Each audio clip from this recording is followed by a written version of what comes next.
laawol kisal ko laawol peewal e ɓantal. Bismillahir Rahmanir Rahim.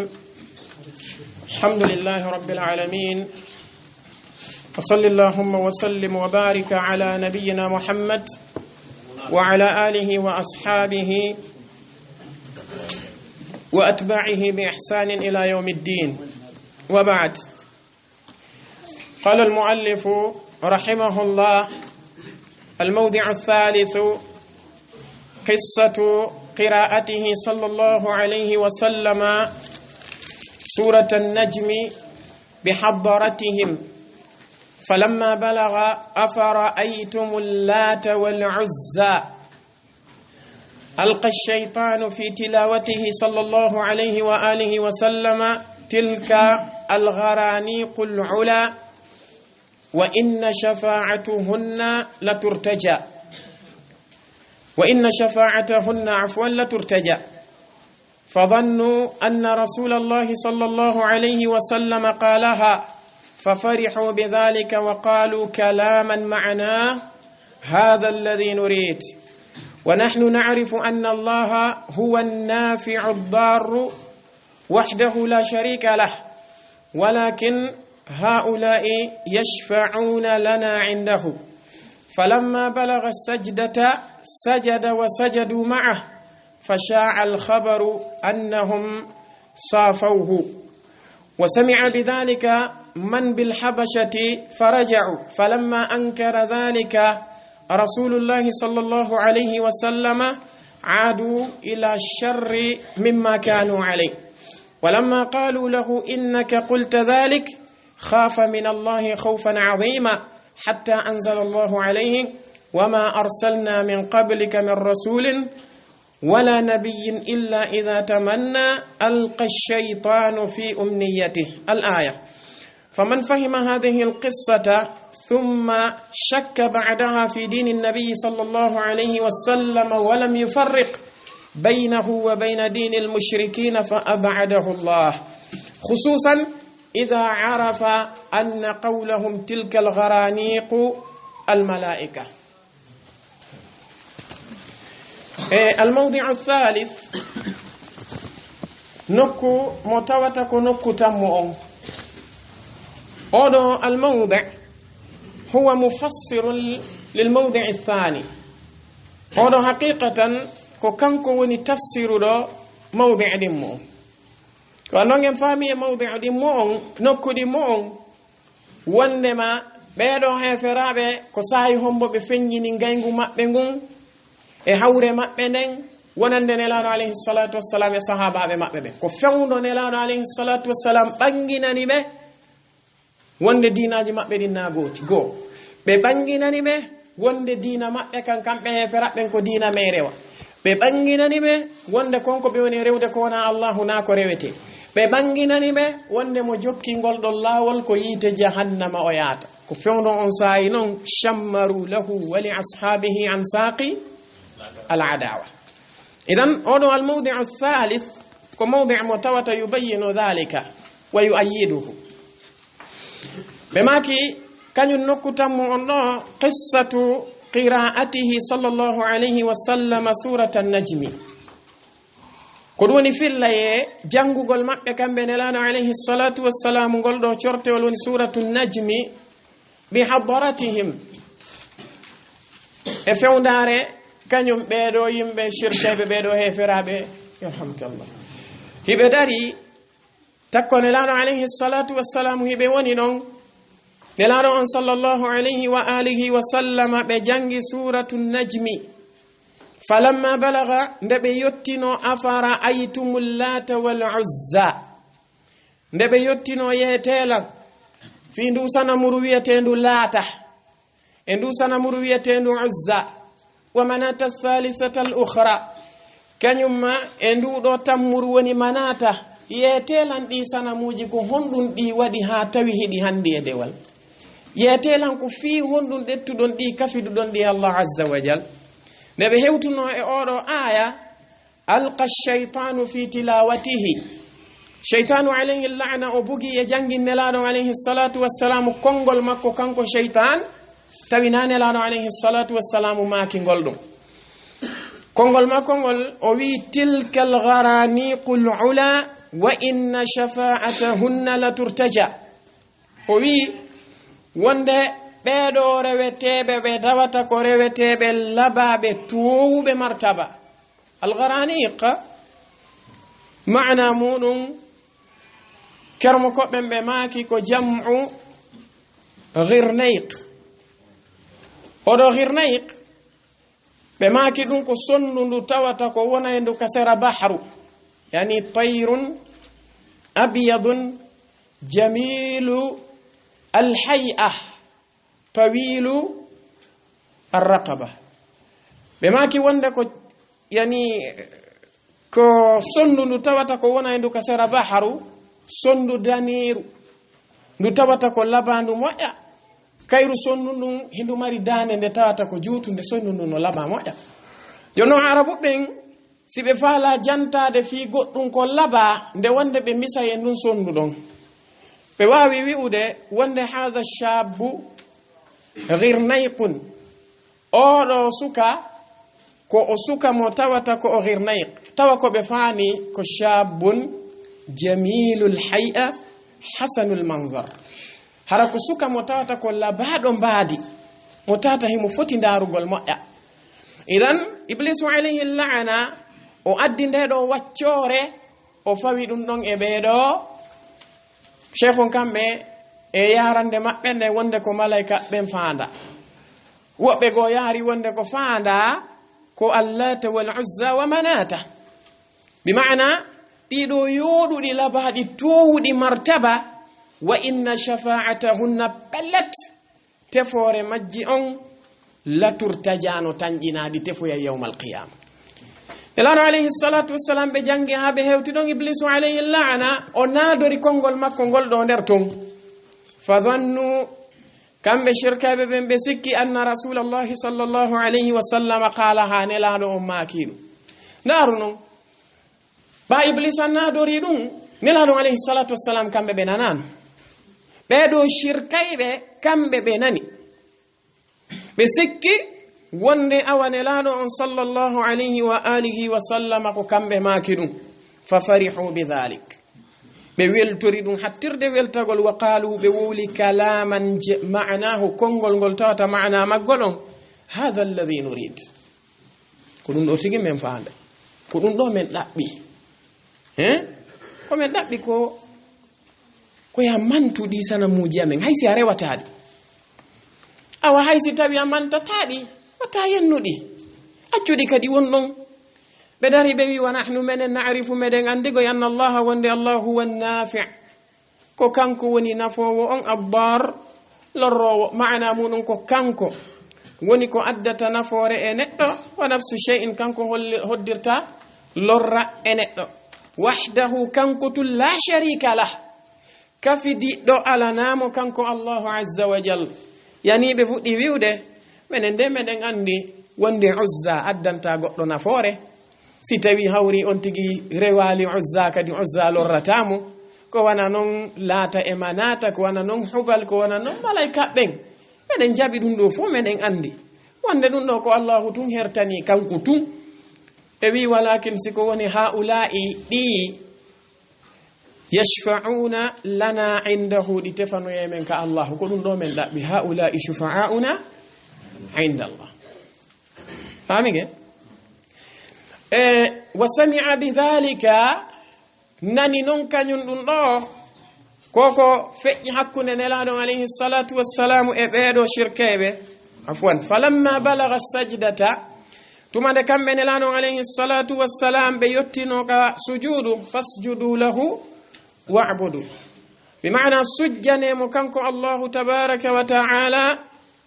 rewonmo kanko tun hara on shirkanalemo sajada nelaɗon alayhi salatu wassalamu ɓe sujji wa sajadu ma'a kamɓe shirkaɓe ɓen ɓe sujji wondude nelaɗon alayhi salatu wassalam hakke ko ɓe welti ɓe wi fa sha'a al khabar kumpitangal sakiti non annahum wonde kamɓe ɓeeɗo yimɓe ɓe tawata ko yimɓe heferaɓɓen safawhu kamɓe e nelaɗon alayhi salatu wassalam ɓe moƴƴintini hakkundaji maɓɓe ɓe darike kamɓe e nelaɗon alayhi salatu wassalam ɓe itti ko wiyete hare kon hakkundaji maɓɓe joni gaygu ngum pottike few tigi tigi on weldigal ngal arti hakkunde maɓɓe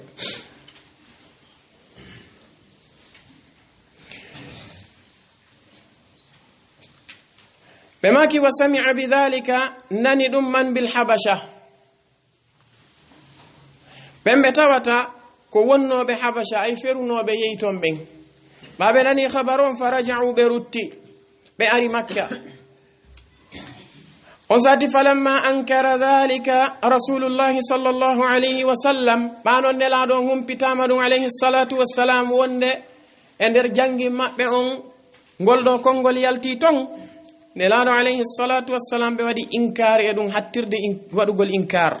ɓe maki kamɓe ɓe wowlali ɗum few ɓe jaɓa kadi wonde ɗin ɗon tefoyay ka Allah ɓanon nelaɗo on ɓangini wonde na kamɓe maki ɗum ko pelletle kadi kamɓe ɓe makata ɗum ɓe fiɓa ɗum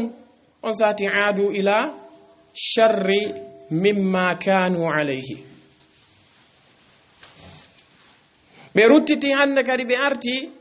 e oɗo alhaali mo tawata ko ɓurɗo e bonde e konko ɓe laatino e muɗum e sengo añugol e haɓugol e ɓittinalngol nelaɗo alayhi salatu wassalam e sahabaɓe min dasimamike mo ɓeeɗo kamɓe heferaɓɓen ɓanelaɗon alayhi salatu wassalam e nder jangi maɓɓe on iblisa bugike ɗon konguɗi ɗi tawata ko konguɗi mantugol reweteɗi maɓɓe ɗin ɓe dari ɓe welti ha nelaɗo on sujjani Allahu alayhi azza wa jalla kamɓe nelaɗo alayhi salatu wassalam ɓeɗo shirkayɓe ɓe arti ɓe woni ɓaawo nelaɗo on alayhi salatu wassalam ɓe sujjidi e nelaɗo on alayhi salatu wassalam fa ja'aluhu imaman lahum hakke ko ɓe welti kono ma nelaɗo alayhi salatu wassalam waɗoyi inkar ɗum wonde kamɓe ɓe makali ɗum few bal ko hunde nde wonata kadi few heferaɓe rutti e añugol nelaɗo alayhi salatu wassalam ɓuri ko ɓe añunoɓe ko ɗum ɗo ko hollugol ma wonde ko waddu law tudhinu fa yudhinun ko si tawi a tippoto wannaɓe mujamala ɓe tippo famodiron kono nde nelaɗo alayhi salatu wassalam ɓanginannoɓe kamɓe ɓe makali ɗum ɓe arti e ngaygu ɓurgu tiɗude ngu o noon ala ko ɓe etanoki fiyoɓe waɗu sulhu hakkude maɓɓe e nelaɗo alayhi salatu wassalam ɓe immi ɓe ari ɓe tawi nelaɗo on sallllahu alayhi wa alihi wa sallam ɓe wi hey Muhammad alayhi salatu wassalam ɓe inni joni komin faala fii yo enɗan ɗan tokko hawre nden natali hakkude meɗen gere waɗali goto e men iwali e dina muɗum kan ɓa wiya iwataka wonɗa ɗon men inni men iwataka men woni ɗon joni hey wakkiloɗe reweteɗi amen ɗin hitande reweteɗo ma on an kadi hitande jokkinire waɗen tour andi hiɓe ara tu nelaɗo on sallllahu alayhi wa alihi wa sallam ɓe makani ɓe wondema ɗum watta Allah azza wa jalla tippini suratul kafirun qul ya ayyuha alkafiruna la a'budu ma ta'buduna wala antum abiduna ma a'bud ila akhiri sura lakum dinukum waliya din ɓe wi'i wonde ɓa golɗo cortiwel tippike nelaɗo alayhi salatu wassalam na dey sahabaɓen ɓe janganigol ka suudu maɓɓe ɓe immi ɓe seeni ha ka suudu kaaba ɓe tawi sanadidu quraishin no dari koya quraishi mawɗe ɗen no ka suudu kaaba ɗon ko ɗon ɓe tawoyiɓe ɓe maaki qul ya ayyuhal kafiruna la a'budu ma ta'buduna tasrihi ɓuray ɗum ɗo wona dey ka tippi ɗon ɓe noddi sahabaɓe ngawa e hino kamɓe nelaɗo alayhi salatu wassalam ɓe déplacé ɓe tawoyi shirkayɓe ɓen ka suudu kaaba ko ɗon ɓe makanoyɓe ya ayyuhal kafiruna la a'budu ma ta'buduna wala antum abiduna ma a'bud ɓe yehi ha ɓe maki lakum dinukum waliya din ɓeɗo ñentini annabi ibrahima ka bal karmo koɓe ko maki wonde nde Allah azza wa jalla tippinno fi abu jahlin o wi awla laka fa awla thumma awla laka fa awla wona laado alayhi salatu wassalam be immino kabe won don be ari habe tay Abu Jahlin be jogi mo jungo ngo be maki awla laka fa awla thumma awla laka fa awla mujamala wadi do wadali idan dum do holla en wondema ko nde neddo on bangini wo be anyamo bane laado alayhi salatu wassalam banginani be dum be anyine laado alayhi salatu wassalam hattirde anyugol on zati falamma qalu lahu ndabe wiyanno laado alayhi salatu wassalam innaka qulta dhalik be wi ha pellet dey onon laado alayhi salatu wassalam ko non maki dungoy khafa min allahi khawfan aziman be huli Allahu tabaraka wa ta'ala kulol mawnugol taw ko kambe yottini ko Allahu wahyina e hore mabbe be huli moja hatta anzala Allahu alayhi ha Allahu tippini do mabbe wama arsalna min qablik men nelali ko attima min rasulin nelado hay e goto wala nabiyyin wana kadi annabajo hay e goto illa idha tamanna معنى التمني دو كو التلاوة والقراءة أي إذا تلا وقرأ ألقى الشيطان في أمنيته أي في تلاوته وقراءته من نلال حي إغوتو أتماي النباجو حي إغوتو سيوانا ستوي أفوتك جنغودة كم وحيني دو مكوكم شيطان أرأي وبوغو كانكو شيطان كونغودي ender jangin kanyun nelano on ma jangin annabajo on shirkaybe ben nana dum kono kanko Allah tabaaraka wa ta'ala waccirtano kanko tabaaraka wa ta'ala o ittay ko shaytane naadi kon ender jangin on kanko tabaaraka wa ta'ala o labbina ayeje makko den hattirde labbingol ko wari beedo manelado alayhi salatu wassalam jangi dum do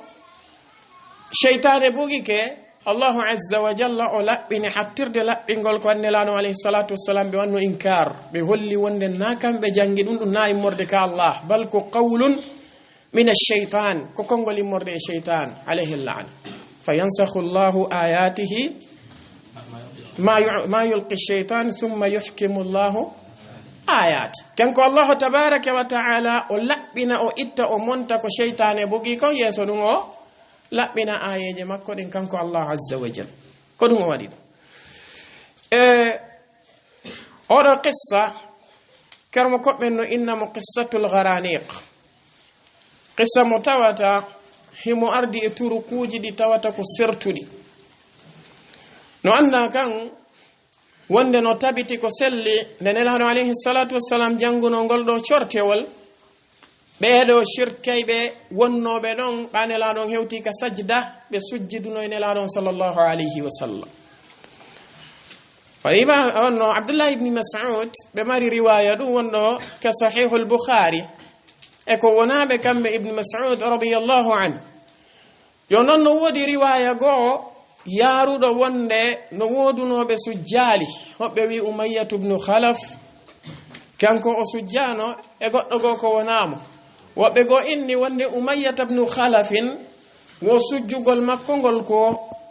tayba o nawyi o ronkiti ko leydi woni ko dettuno hagasi on sati o dettitinde makko nden o sujji e hoore ndin don leydi wobbe go yaari wonde ko Walid ibn al-Mughira ta Allahu a'lam ala kulli hal sengo don on sujjugol mabbe baawo nelaadon alayhi salatu wassalamu ka timmode kanyon corte ongol no selli bila khilafin wala niza amma non fi ko yo wondiri fi hake qissa on no o ardini do wonde shaytane bugi ke goldo kongol eno qissa o yarini hano o lanniri do dum non ko mahallu khilafin wa niza inda al ulama no wodi e karmo ko be tawata be jaba fi qissa on be inni wonde qissa on ko o mali'atun bin nakarat be jabali no wodi non e karamo kobe be tawata ko jabube kanyum qissa on be sellini wana al-Hafidh ibn Hajar al-Asqalani kambe ka Fathul Bari hibe jabi qissa on be maki odo qissa turukuji di o ardi din fow dido no dudiri do ni hollata wala asli ɓe maki madama turukuji ɗin ɗuuɗi moƴƴa ko ɗum holli wonde kañum hadith on ɓe maki himo selli qissa on no selli bi maana ko wana noon cheikh al albani alayhi rahmatullah kamɓe hoore maɓɓe hiɓe jaɓi sellugol kañum qissa on yo noon lutta subha goto mo tawata no gasa sheytan bugoto ɗum e haqqille neɗɗo o yugol ɗum ko honno Allah tabaraka wa ta'ala tippinirta wahyu e dow nelaɗo alayhi salatu wassalam ɓe fuɗɗo jangude iblisa sooma nder ton konguɗi makko tawa allahu haɗali iblisa ɗo yo soomu konguɗi ɗi nder ton ɗon ɗo ine gandi inna allaha yafalu ma yurid kanko allahu tabaraka wa ta'ala o jantanike en ko fi honɗum o waɗiri ɗum liyaj'ala ma yulqi shaytanu fitnatan lilladina fi qulubihim marad wal qasiyati qulubuhum o holli en wonde kanko allahu tabaraka wa ta'ala ko o waɗiri ɗum ko fiyo o waɗu konko sheytane bugi ɗon fitna jarrabuye wonande ɓe yimɓe ɓe tawatano ka ɓerɗe maɓɓe ñaw sikkitare ɗum woni naafigi ɓen e ɓeɗo heferaɓe ɓe ɓerɗe muɗum yoori kono noon kanko tabaraka wa ta'ala o accirtano iblisu alayhi la'na si naadi kongolngol kanko allahu azza wa jalla yansahu ma yulqi shaytan o montay few thumma yuhkimu ayati yeso ɗum o laɓɓina ayaja makko ɗen o holla noon ko honɗum kanko o tippini jon noon lutta ɓawo ɓangini ɗum ɗon ene kamɓe naafigi ɓen e heferaɓɓen ɓe yongitoto e ko sheytane wowli kon ka ɓe yongitoto e ko allahu on wowli kon ko nelaɗo makko o yettini kon no ko fitna kanko allah azza wa jalla o warrata ɗum ibtila'an bi ma'ana wamtihana no ko ngol lawol ɗon kanko allah azza wa jalla o waɗirta ɗum ɗon da'iman kanko subhanahu wa ta'ala nde gandi o jantanike en wonde kanko dey o jarriboto wa in kunna la mubtalin o wi menen dey min jarriboto ko pellet min jarriboto idan neɗɗo naya sikku fi'a wi'i ko an ko ni tulluttirta kanko allah subhanahu wa ta'ala o addante noneji jarrabuyeji وما كان الله ليذر المؤمنين على ما أنتم عليه حتى يميز الخبيث من الطيب ko ɓe o jarribo mo mari noon noneji boyno o jarriborta neɗɗo ɓe maki faman fahima hadihi alqissata kala on faamuɗo oɗo fillaye o qissa ɗo thumma yeeso ɗum shakka o sikkiti ba'daha ɓaawo makko fi dini nabiyi sallllahu alayhi wa sallam e dina annabajo alayhi salatu wassalam tawi walam yufarriq kanko neɗɗo on o sendidirali baynahu hakkunde dina maɓɓe kan wa bayna dinil mushrikina e dina shirkayɓe ɓen ɓe maki oɗo fa abadahu llah haray yo allahu azza wa jalla woɗɗintinmo yurmede muɗum nde kanko neɗɗo on o faami ɗum ɗo hattirde faamugol e hoore ɗum o wawali sendidirde hay joni ko honɗum woni dina nelaɗo alayhi salatu wassalam e dina shirkayɓe ɓen ko waɗi o faami wonde nelaɗo alayhi salatu wassalam e nder qissa on ɓe ɓanginani ɓeɗo shirkayɓe wonde reweteɗi maɓɓe ɗin handa e dewal kamɓe nelaɗo alayhi salatu wassalam ɓe ɓanginani shirkayɓe ɓen wonde reweteɗi maɓɓe ɗin tefoyta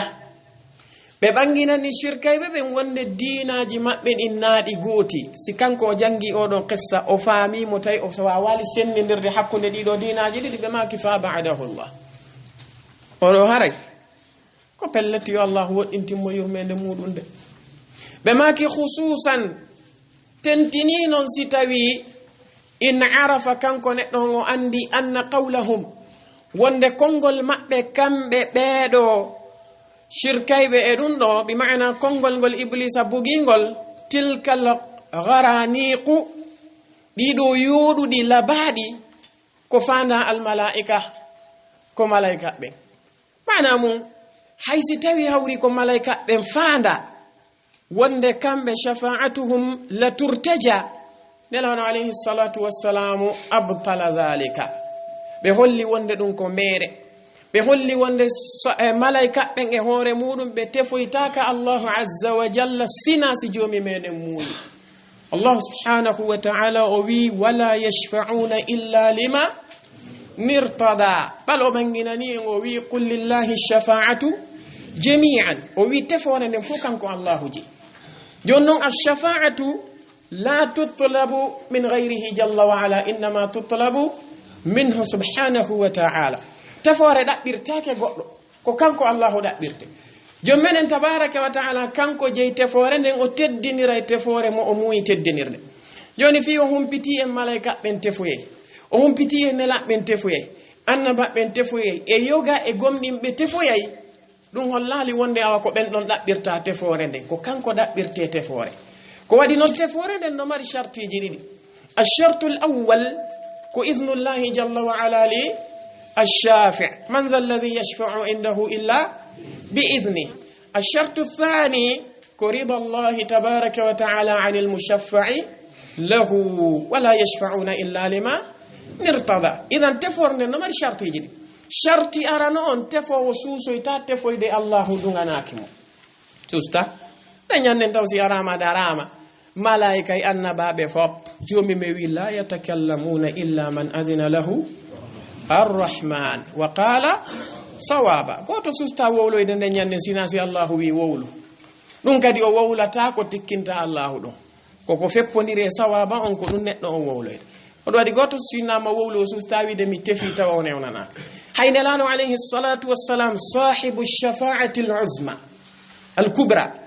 si tawi hawri gila adama dabbirama lummama don arama ka nuh lummama don arama ka ibrahim arama ka musa arama ka isa hewtu yama kan lano alayhi salatu wassalam be ma kay ana laha ko mi wodani nde tefore be immo kambe lano alayhi salatu wassalam be seno fasajada ay fayasjudu lillahi tabaraka wa ta'ala tahta arshihi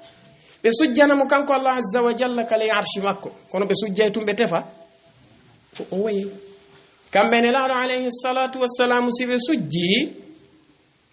be manta Allah azza wa jalla bima huwa ahlallah kanko Allah tabaraka wa ta'ala ko o handidi mudum hattirde hande dugol be manta mo ha yeso dum Allah ya Muhammad irfa ra'sak wa qul tusma' وصل تعطى واشفع تشفع لا يشفع إلا بعد إذن ربه جل وعلا كون ساتي نون بتفتا جاني نون نلا عليه الصلاة والسلام ناكم بتورتي يا محمد اشفع فيا أمام الله تفوي أن يلان درنگ الله ماكو يا ولي فلاني لا neddo ko Allah tabaraka wa ta'ala torotoda Allahumma shaffi' abdaka fulan fiyya Allahumma turikema tefino e karijo e am min arsikan tefore karijo ash-shafa'atu lillah idan ash-shartu al-awwal ko al-idhn idhnu Allah jalla wa ala lish-shafi' ash-shartu ath-thani ko doni ridha Allah 'anil mushaffa'i lahu Allah onko yo welane tefantedo o wala yarda illa anil muwahhidin Allah welantake sina wotindimbe be famige idan ko dido shartiji didi kambe ne lano alayhi salatu wassalam be bangini wonde beedo malaika be tigi tefo tasina Allah on newinani be o dungani be yobe tefu fadlan non kan dido sanamuji mabbe di tata ko sanamuji luttudi di be woni rewde din dido e hore majji sifa uzza en sifa hubal en e konande sifa din non peji ina naray dum do ko yen wattu yili e mudum mojja dido sanamuji mabbe woni uzza e manata e lata en jantoto gokkunni yani ta'liq e fiyake majji seeda se netti wana odo allata si innama allata e si innama allatta keramo ko en no wodi mabbe sendidirbe be ni si innama allatta bi tashdidi ta'i haray ko faanda ko ar-rajul alladhi kana yaluttu as-sawiqa lil hajjaj ora mo tawata ko neddo wonnodo ta'if neddo mo tawata hari o moƴƴinay no ñaameteeji sifa bireedi ngawri e ko nande sifa ɗin piiji wonande hajju yanko ɓen si tawi hawri hiɓe yaade ka hajju ma si ɓe iwtude ka hajju o okkoraɓe kanko neɗɗo on non ba o yehi ha o maayi ɓe yi'imo wonde ko o rajulan salihan tawi kanko neɗɗo on himoy on ɗon alhaali ɓe yehi ka kaburu makko hande kadi ɓe watti ufinade ɗon ɓe rewamo oɗo woni allatta si innama allata ko fetere nde tawata ko sohra baydaa mankusha fi taif ko fetere nde tawata ko fetere danere wonno nde tawata ko yani settande sifa e muɗum wonnode taif kañum fetere nden hiɓe darnuno cuurun e hoore mayre ɓe waɗi ridoji e hoore kañum cuurun kum tawi hiɓe rewa kañum nden ɗon fetere tentiniɓe rewɓe tawata ko saqif ko men ɓurno lollirde kañum ɗum sanamuru ɗum no ɓe inni wonde ko fetere ka tawata ko ɗon woni ko unayno gawri ndin e muɗum ko nden fetere ɗon ɓe ƴettuno ɓe waɗi ɗindumaji muɗum ɓe darni cuun kun e hoore muɗum ɓe watti rewde kañum e ndun ɗon sanamuru woni nden fetere ɗon amma al uzza sen ɗetti oɗo uzza ɗum ɗo ko sanamuru ndu tawata ko wonnondu hakkunde makka kañumma e taif ɗum sanamuru noon ko leɗɗe tamaro woni ko ɓe darnuno ɗe leɗɗe tamaro ɗon ɓe darniɗe ha gasi ɓe waɗi waña cuuru hande kadi jinnaru cheytanuru deyuru ari hoɗi nder ton ɓe woni e rewgol ɗum wona Quraysh kañumma e Ghatfan ko ɓeɗo jeyano e ɓurnoɓe lollirde ɓen rewgol nduɗo sanamuru woni Uzza amma manata nduɗo ko sanamuru ndu tawata ko wonnondu bayna makkata wal madina wonnoɗo e ndeɗo nokkure ka al mushalsal bi qadid nduɗo sanamuru kadi ko fetere woni ko wonno ɗon kadi e hoore muɗum ɓe ɓantuno cuwum e hoore kañum nden fetere ɗon tawi Aus e Khazraj e Khuzaa ko nandi e sifa ɓen ɗon kamɓe kadi hiɓe jogitino kañum nduɗo sanamuru hiɓe rewan idan ɗiɗo sanamuji ko sanamuji ɗi tawata ko ɗiɗo ɓurno mawnude e sanamuji maɓɓe ɗin kamɓe ɓeɗo yimɓe Makka kañumma e Taif e yimɓe Madina ɓen e nder ko ɓe rewaynoko jonnon nelaɗo on sallallahu alayhi wa alihi wa sallama ɓaɓe nelama kamɓe nelaɗo alayhi salatu wassalam ɓe yirbini ɗiɗo sanamuji ɗi dendagal majji ba'da fathi Makka kombo yirbinno Uzza sual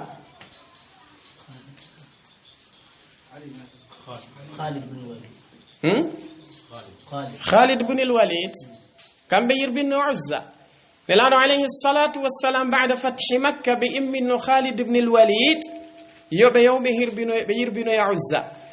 ɓe wi wonde Khalid ibn al-Walid ba ɓe seeni ke ɓe hewti e cuunkun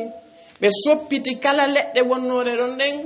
ɓe arti ɓe tawi nelaɗon alayhi salatu wassalam ɓe humpiti ɓe ko ɓe feƴƴini kon nelaɗon maaki alayhi salatu wassalam irji fa innaka lam tasna shay'a yilto fu sa waɗa alto a memali Uzza Khalid ibn al-Walid ɓe ruttiti ɓaɓe yewti yimɓe rewaynoɓe Uzza ɓen dogi yaari ka seraji ɓe susta dartade ɓe andi Khalid wona welɗo dartade jonnon mbaɓe wonoyi ka seraji ɓe dari noon e noddugol Uzza ya Uzza ya Uzza ya Uzza maana muɗum istansir wallito Khalid ibn al-Walid ɓe hewti ɓe tawi noon hino sonnajo mo tawata ko ɓoriɗo ha laaɓi pos no sanciti cukuli muɗum no ŋattidira ñiiƴe muɗum nden tawi ko cheytanuru deyuru ɓaɓe hewtita Allah azza wa jalla yaltinaniɓe ndu kamɓe Khalid ibn al-Walid ɓe hewti tawi cheytanirndu no hulɓinde ɓe ono ɓe hewti ɓe sorti kaafa maɓɓe kan ɓe tacciti ndu kayru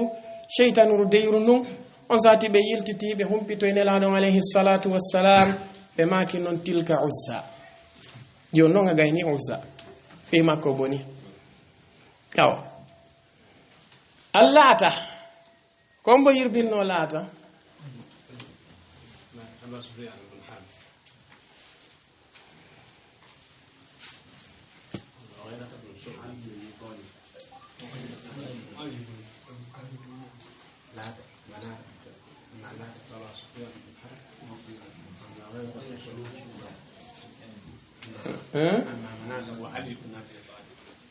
Vraiment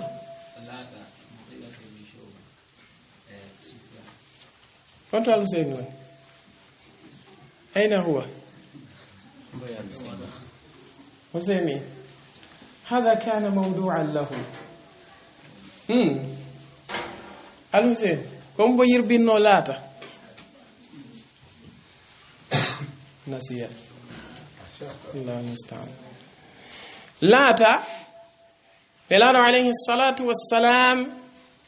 كو بإمنو إميرو كو المغيرة بن شعبة كو كامبي وني كو يربينو دو بي بيادونو أبو سفيان كونو كو كامبي تو يربينو لاتا أما مناتا كامبي نلانو عليه الصلاة والسلام كو بإمنو إميرو كو علي بن أبي طالب كو كامبي يربينو ينون وبي كو أبو سفيان يربينو ينون فاهمين إذن هراي سفادي دو بيجي عزة لاتا مناتا سفادي نو هانا ني ندون كو أندا ko honno di wawno ko woni qissa majji ko honno di yirbinira andazimami dum do ko nafoore molanande li talibil ilmi hada wa billahi tawfiq sallallahu alaihi wasallam wa baraka ala nabiyyina muhammad wa ala alihi wa sahbihi ajma'in